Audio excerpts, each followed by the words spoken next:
সেলিমা খান মজলিস এক রুমে থাকতেন, অপর রুমে তার ছেলে থাকতেন, ছেলে স্পেশাল চাইল্ড জনাব আব্দুল কাদের খান মজলিস, এবং তার ওই বিল্ডিং এর নিচে দুইটি ফ্ল্যাট আছে, ছোট ছোট দুইটি ফ্ল্যাট, ধরেন 500 বা 600 স্কোয়ার ফিটের। সেটিতে পশ্চিম পাশে থাকতেন আমাদের ভিকটিমের বড় মেয়ে শামীমা খান মজলিস, এবং পূর্ব পাশে থাকতেন সেলিনা খান মজলিস, অর্থাৎ তৃতীয় মেয়ে।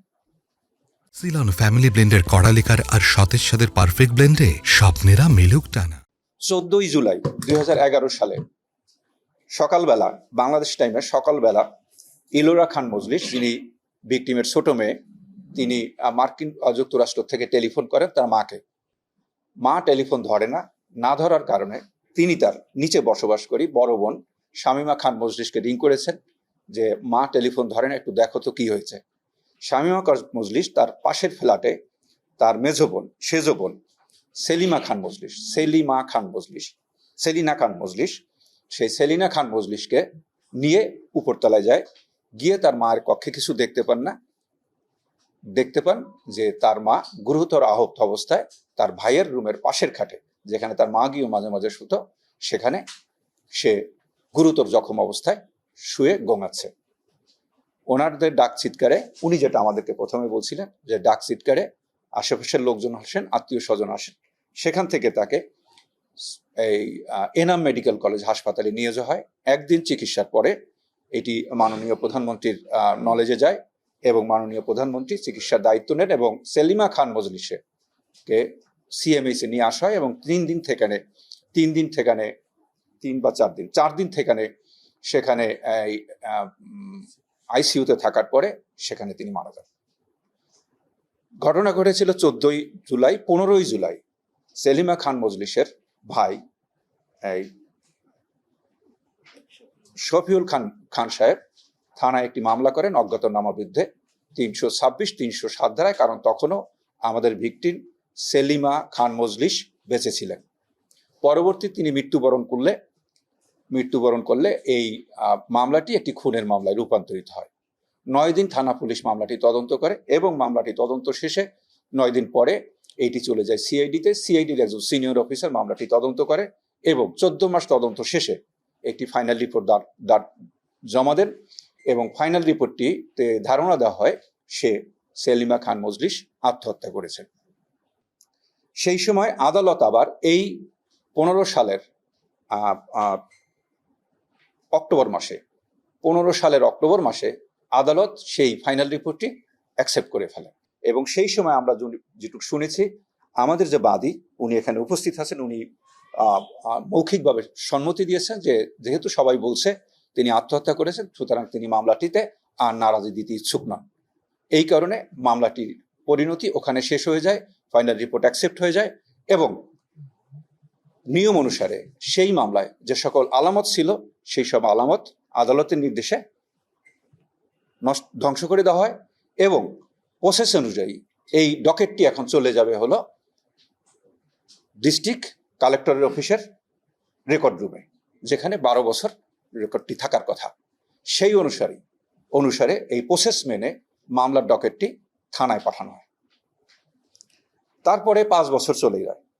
5 বছর চলে যাওয়ার পর আমাদেরকে নিকট বলা হয় পুলিশ হেডকোয়ার্টার থেকে যে প্রধানমন্ত্রীর কার্যালয় চাচ্ছে মামলাটি পুনরুজ্জীবিত হোক এবং এই পুনরুজ্জীবিত করে তদন্ত করার দায়িত্ব দেওয়া হয় পুলিশ হেডকোয়ার্টারে এবং সেখান থেকে নির্দেশনা দেওয়া হয় পিবিআইতে যে এই মামলাটি পিবিআই পুনরুজ্জীবিত করবে এবং তদন্ত করবে। পিবিআই তদন্ত করতে গিয়ে প্রথমেই খোঁজে ডকেটের, আমরা সেই ডকেটটি আর খুঁজে পাই না।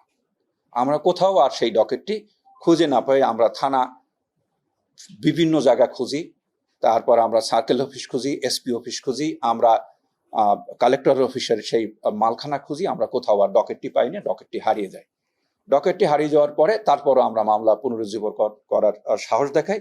আমরা বাদীকে নিয়ে আদালতে যাই যে আমরা মামলাটা পুনরুজ্জীবিত করতে চাই। বাদী যেহেতু সেই মামলা অ্যাকসেপ্ট হয়ে গেছে আদালত কর্তৃক, তখন আদালত থেকে বলা হয় যে না, বাদীর রিকোয়েস্টে হবে না, পিবিআই যদি নিজে চায় তাহলেই মামলা পুনরুজ্জীবিত হবে। তখন আমাদের ইন্সপেক্টর সালাউদ্দিন, পিবিআই ঢাকা জেলা, সে একটি দরখাস্ত দেয় এবং বলে যে আমাদের এখানে আমরা একটু মামলাটি আবার দেখতে চাই, তখন এই মামলাটি আবার পুনরুজ্জীবিত হয়। এবং পুনরুজ্জীবিত হওয়ার পর মামলার ডকেট তো কোথাও নাই, এই কারণে আমরা জুডিশিয়াল ডকেটের জন্য আবেদন করি। আপনারা জানেন যে জুডিশিয়াল ডকেটে থাকে হলো সাধারণত পিএম রিপোর্ট থাকে, তারপর এফআইটি থাকে, তারপর থাকে হলো পোস্টমর্টেম রিপোর্ট থাকে, আরো অল্প কিছু জিনিসপত্র থাকে। আমরা সেটি দিয়েই আমরা মামলা তদন্ত শুরু করি।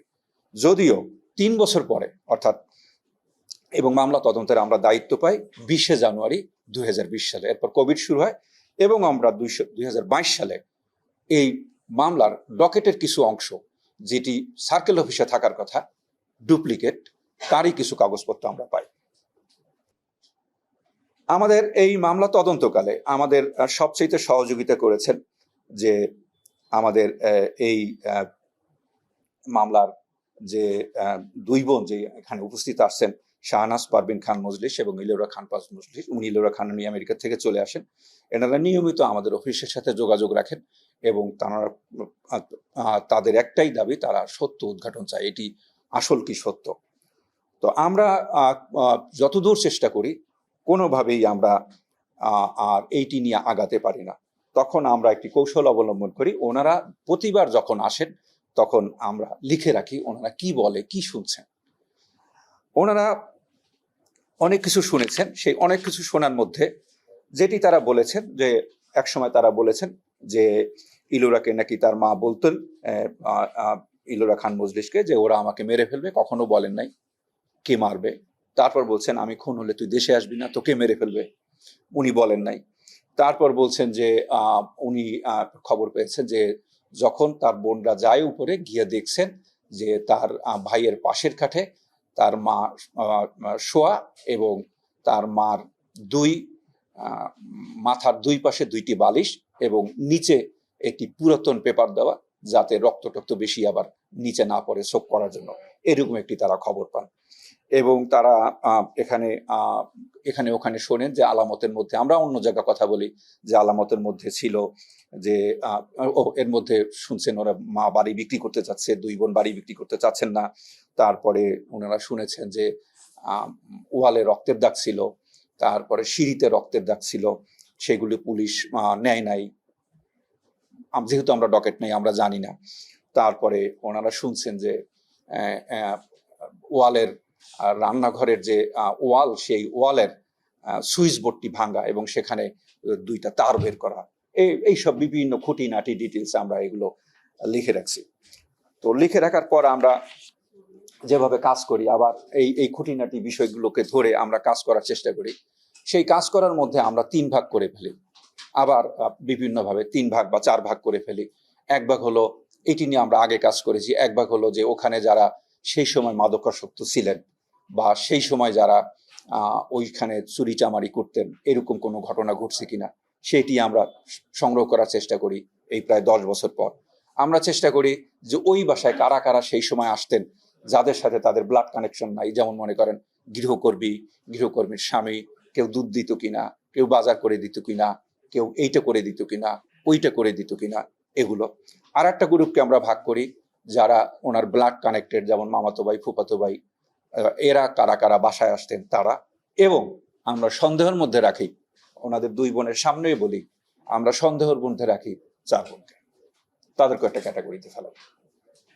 ওনারা 2 বোন সামনে আছে, ওনাদের কাছে আমরা ক্ষমা চেয়ে বলি যে ওনাদেরকেও আমরা সন্দেহের মধ্যে। ওনারাও যদি আমাকে বলতেন, ওনারা 2 জন আমাকে প্রকাশ্যে বলছেন যে যদি আপনারা আমাকে সন্দেহ করেন, আমাদের 2 বোনকে আমাদেরকে অ্যারেস্ট করেন। ওনারা নিজেরা সবসময় আমাদেরকে বলতো। আমরা এই খোঁজ নিতে গিয়া আমরা দেখি যে কারা কারা ওই বাসায় আসতো। শুনি একজন ইলেকট্রিশিয়ান মাঝে মাঝে আসতো, কিন্তু তার বহুদিন ওই বাসায় আসা যাওয়া নাই। তো আমরা তো যেহেতু আমাদের কাছে কোনো তথ্য নাই, কিছু নাই, তো ইলেকট্রিশিয়ানের সে আবার খুব ভালো জায়গায় আছে। সে গত 30 বছর ধরে এই সাভার থানার মধ্যে, সাভার থানার ইলেকট্রিশিয়ান, সাভার থানার জেনারেটর অপারেটর, সাভার থানার যারা সিভিল কাজ করেন তাদের নিয়ন্ত্রণকারী, এবং পাশে একটি তার বড় মুদির দোকান আছে। সে ভালো হিসেবে থানায় সবাই খুব গ্রহণযোগ্য ব্যক্তি। এই লোকটা একসময় যাইতো, এখন আর যায় না। কিন্তু ওই যে হঠাৎ করে হচ্ছে যে যেসব কথা আমরা ওনাদের কাছে শুনছি, সেই সব জিনিসের মধ্যে একটা ছিল সুইচ বোর্ড ভাঙা এবং 2টা তার বার করা, এইটার সাথে কোনো লিঙ্ক মিলানো যায় কিনা। আমাদের এই মামলার একটাই ছিল যে যেখানে দেখিবে ছাই, এইটাই ছিল আমাদের মূল লক্ষ্য। তো আমরা তাকে নিয়ে আসি, এবং আপনারা জানেন যে থানায় সে একটা বিশ্বস্ত লোক, তাকে আনাও একটু কঠিন। এবং আপনাদের 2-1 জন আমরা যখন নিয়ে আসছি, আপনাদেরও 2-1 জন তদবির করেছে যে কেন নিয়ে আসছেন ওরে। আচ্ছা, আমরা নিয়ে আসার পরে যাকে নিয়ে আসি তার নাম হলো সুবল কুমার রায়। সুবল কুমার রায় সে এখন একটি বয়স্ক লোক, সে 50-এর ঊর্ধ্ব বয়স, বাড়ি নেত্রকোনা। সে সাভারে ভাগ্যান্বেষণে আছে এবং সে ইলেকট্রিকের কাজ শিখছে 1998 সাল থেকে ওই বাসায় যাওয়া আসা। কারণ আমাদের খান মজলিস সাহেব, আমাদের সেই প্রাক্তন সাংসদ খান মজলিস সাহেব ওনাকে পছন্দ করতেন, সেই কারণে ওই বাসায় যায়, মাঝে মাঝে ছোটখাটো ইলেকট্রিশিয়ানের কাজ করে দেয়, এবং এই অন্য কোনো কাজ থাকলে সে মাঝে মাঝে করে দেয়। এইটি হলো তার পরিচয়, এইটি সে বলছে। এক সময় সে এসে আমাদের যেটি বলে সেইটি সে আদালতে, আমরা তাকে এক সময় তাকে অ্যারেস্ট করি, এবং অ্যারেস্ট করার পর তাকে আমরা বিজ্ঞ আদালতে প্রেরণ করি। বিজ্ঞ আদালত এই গত মাসে সে একটি স্বীকারোক্তিমূলক জবানবন্দি দিয়েছে। সেই স্বীকারোক্তিমূলক জবানবন্দিতে তিনি বলেছেন যে তিনি 1998 সাল থেকে ওই বাসায় যান। এক সময় উনি এই আমাদের নিচতলায় বসবাস করি, আমাদের ভিকটিমের বড় মেয়ে শামীমা খান মজলিসের হাজবেন্ডের সাথে বিভিন্ন ব্যবসা বাণিজ্যে জড়িয়েছেন, সেই সূত্রে আরো বেশি ওই বাসায় যান। এক সময় এই শামীমা খান মজলিসের সাথে 2001 সালে একটু শারীরিক সম্পর্কে বা পরকীয়ায় জড়িয়ে যান।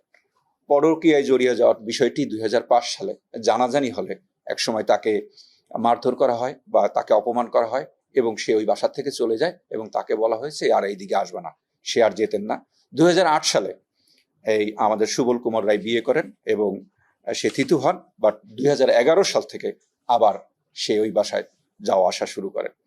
আমাদের ঘটনার দিনে, যেদিন এই ঘটনাটা ঘটেছে তাকে গুরুতর জখম করার, সেই দিন ভোরবেলা 6:30টার দিকে ফজরের নামাজের সময়, ফজরের নামাজ পড়ে ভিকটিম সেলিমা খান মজলিস ছাদে উঠেছেন, উনি দোতলায় থাকেন, পায়চারি করতে। তখন দেখেন যে সুবল চুপে চুপে এই বাড়ির দিকে আসছে। তখন তিনি সুবলকে উচ্চস্বরে চিৎকার করে বলেন যে তুই আবার এইদিকে আসছো, তোরে খুন করে ফেলবো। তো উনি এইটা বলে উনিও নিচে চিৎকার করতে করতে নামতেছিলেন, এবং তখন সুবল এবং শামীমা খান মজলিস ওরফে পপি, তিনিও উপরে যান মার চিৎকার থামানোর জন্য। তারা দুইজনে রিকোয়েস্ট করেন, মা চিৎকার চেঁচামেচি করা শুরু করেন। তখন পিছন থেকে তাকে সামলানোর জন্য এই শামীমা খান মজলিস জাপটিয়ে ধরে মাকে। আর তখন সুবলের ভাষ্য হলো তিনি আতঙ্কিত হয়ে পড়েন। তখন পাশে ছিল একটি ফল কাটা ছুরি, সেই ফল কাটা ছুরি দিয়ে এক পাশে 2 পোজ দেন এবং আর এক পাশে আর একটি পোজ দেন। পোজ দেওয়ার পর তখন দেখেন যে মরে নাই, বা উনি তখনও চিৎকার করতেছে। তখন তার মাথায় হলো, সে তো ইলেকট্রিক মিস্ত্রি, সে সেইটি ভালো জানে, সে তখন ওই ভাঙছে, ইলেকট্রিক বোর্ডটা ভাঙছে, ভেঙে ওই তার টেনে বের করছে। তার টেনে বের করে ওই ইলেকট্রিক শক দিচ্ছে, যেটি পোস্টমর্টেম বা কোথাও আসেনি, বা এরকম কোনো আমাদের কোনো আলামতও ছিল না। তো এইটি করার পরে ও আরো আতঙ্কিত হয়ে যায়, এবং আতঙ্কিত হওয়ার পর সে চলে যায়। এর বেশি তিনি আর বলেন না। তো এরপরে কিন্তু ঘটনাটা, ডেড বডিটা সে পড়েছিল, এই ঘটনাটি ঘটে হলো রান্নাঘরে। কিন্তু আমরা ইয়াকে পাইছি, আমরা আমাদের যে ভাষ্যগুলো ছিল সেই ভাষ্য অনুসারে আমাদের এই ভিকটিমের যে শরীর শোয়ানো ছিল সেটি ছিল হলো তার ছেলের পাশের বেডে। তো তার মানে হলো তাকে নিয়ে আসা হয়েছে। এই কারণে আমরা শামীমা খান মজলিসকে আমরা গ্রেপ্তার করেছি, তাদের 2 মোড়ের অনুমতি নিয়ে আমরা গ্রেপ্তার করেছি। গ্রেপ্তার করার পর তিনি আমাদেরকে এখন পর্যন্ত কোনো সত্য স্বীকারোক্তি দেননি। তবে আমরা আরো কিছু লোককে গ্রেপ্তার বা চেষ্টা করছি, এবং আমাদের এই মামলাটা শেষ পর্যন্ত একটি রহস্য উন্মোচনের জায়গায় এসছে।